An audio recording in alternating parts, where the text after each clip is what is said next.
नमस्कार।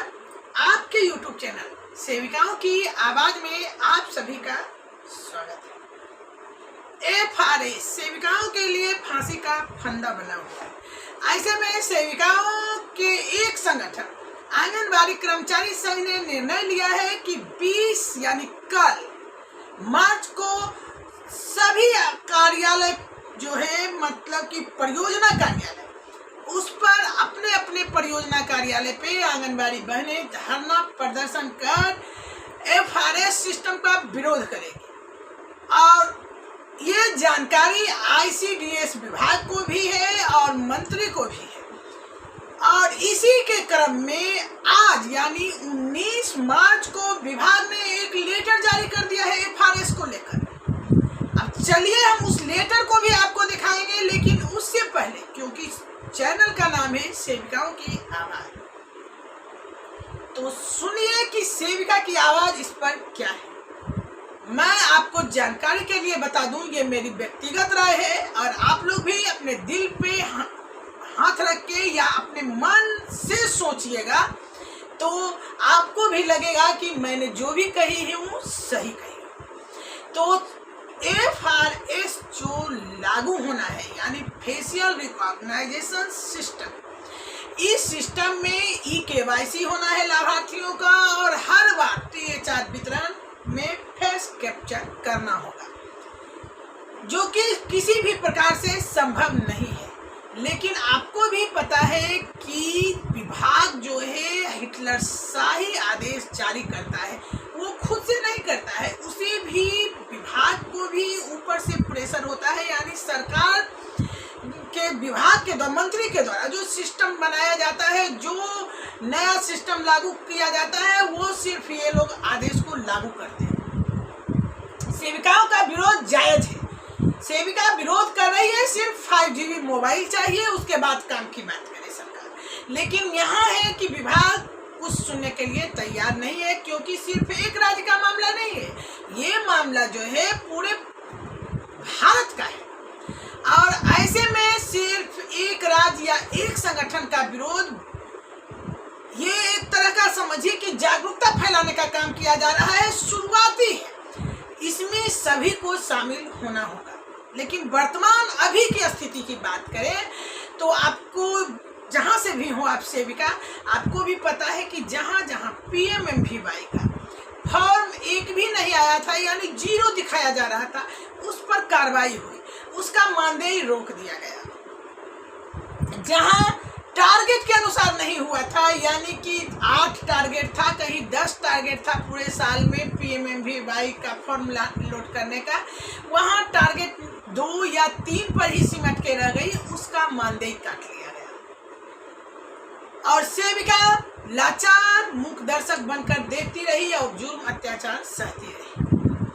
तो आपसे मेरा एक रिक्वेस्ट होगा, आज मैं ये नहीं कहती कि इस सिस्टम का विरोध नहीं हो, इस सिस्टम को आप लोग फॉलो कीजिए, क्यों करें भाई, ना मोबाइल मिला है और ये संभव भी नहीं है, महीने हर महीने ये सारे काम संभव नहीं है, क्योंकि लाभार्थियों का फेस वेरिफिकेशन हो जाने के बाद उसी लाभार्थी को हर बार केंद्र पे आना होगा, जो कि किसी भी प्रकार से संभव नहीं है। कभी गर्भवती होने के कारण वो उतनी धूप में, कभी तबीयत खराब होने के कारण, कभी मायके चली जाती है, कभी बाजार चली जाती है, संभव ही नहीं है।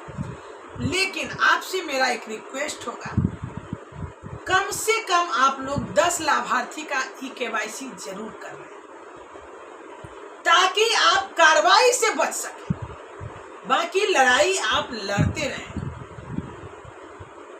आपको मेरा विचार कैसा लगा ये कमेंट बॉक्स में जरूर लिखिएगा, लेकिन पहले मैं आपको वो लेटर दिखा दूं जो विभाग के द्वारा जारी किया गया है। तो चलिए हम उस लेटर को आपको दिखाते हैं, लेकिन इससे पहले अगर आप हमारे चैनल पे नए हो तो चैनल को सब्सक्राइब कर लें। पूरी जानकारी के लिए वीडियो के अंत तक बने रहें। वीडियो पर अपना प्यारा सा लाइक और कमेंट देना बिल्कुल ना भूलें। बिल्कुल कमेंट करिएगा कि आपको मेरा ये विचार कैसा लगा। देखिए, आप लड़ाई लड़िए, लेकिन सुरक्षा कवच पहन के।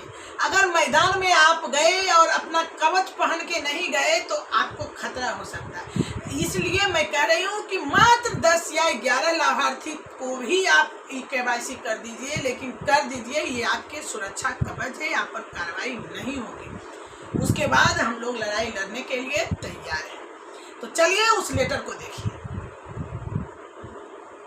ये आप इस लेटर को, यह 19/3/2025 को जारी किया गया है निदेशक ICDS निदेशालय से सभी जिला प्रोग्राम पदाधिकारी के लिए और जिला अधिकारी के लिए यानी DM को भी। ध्यान से देखिएगा। FRS के माध्यम से फेशियल रिकॉग्नाइजेशन सिस्टम के माध्यम से लाभार्थियों को टेक होम राशन प्रदान करने के संबंध में,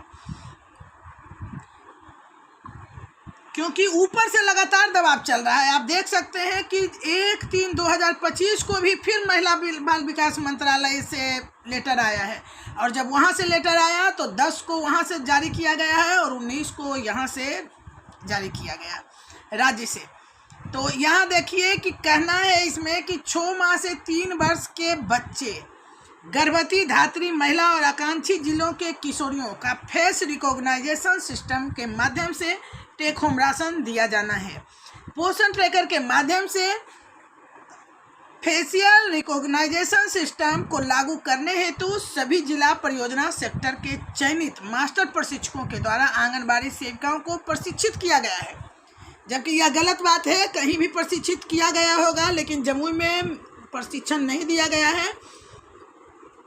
पूर्व में 1 जनवरी 25 से ही लागू करने के लिए निर्देश दिया गया था, लेकिन अभी तक लाभुकों का फेस कैप्चर एवं eKYC की प्रगति असंतोषजनक है, जो अत्यंत ही खेदजनक है। आप सभी अवगत है कि FRS के माध्यम से लाभुकों को टेक होम राशन वितरण हेतु संबंधित लाभुक के पोषण ट्रैकर ऐप में फेस कैप्चर एवं eKYC किया जाना अनिवार्य है। वर्तमान में लाभुकों का फेस कैप्चर प्लस eKYC का प्रतिशत मात्र 2.87 है, यानी जो भी पोषण ट्रैकर ऐप पर लाभार्थी लोड है उसका 2.87% ही eKYC किया गया है। महिला एवं बाल विकास मंत्रालय के पत्रांक के द्वारा दिनांक 1 अप्रैल को FRS के माध्यम से लाभुकों को वितरण किए जाने की सूचना प्राप्त हुई थी। बिना FRS के लाभुकों को टेक होम राशन वितरण करने पर राशि की कटौती की जाएगी। अतः कोई भी योग्य लाभार्थी THR से वंचित न रहे, इसलिए सभी योग्य लाभार्थी का FRS 100% पूर्ण कराना अनिवार्य है। अतः निर्देश है कि 1 सप्ताह के अंदर सभी लाभुकों का पोषण ट्रैकर ऐप एप्लीकेशन में फेस कैप्चर एवं eKYC को पूर्ण कराते हुए FRS के माध्यम से लाभुकों का THR वितरण सुनिश्चित करें। इसे अति आवश्यक 1 सप्ताह का समय बार बार दिया जा रहा है, इसलिए कार्रवाई होने का डर है। आप लोग कम से कम 10 या उससे अधिक भी कर सकती हैं, लेकिन कम से कम 10 लाभार्थी का eKYC जरूर कर दें। और जब THR बहुत जगह हो गया है और जहां नहीं हुआ है वहां वितरण में भी ध्यान रखें। मैं एक और वीडियो वायरल करूंगी जिसमें बिना eKYC के भी आप फेस वेरिफिकेशन कर सकते हैं, लेकिन अभी वर्तमान में eKYC जरूर कर लें। कुछ ही लाभार्थी का करें, लेकिन करें जरूर। धन्यवाद।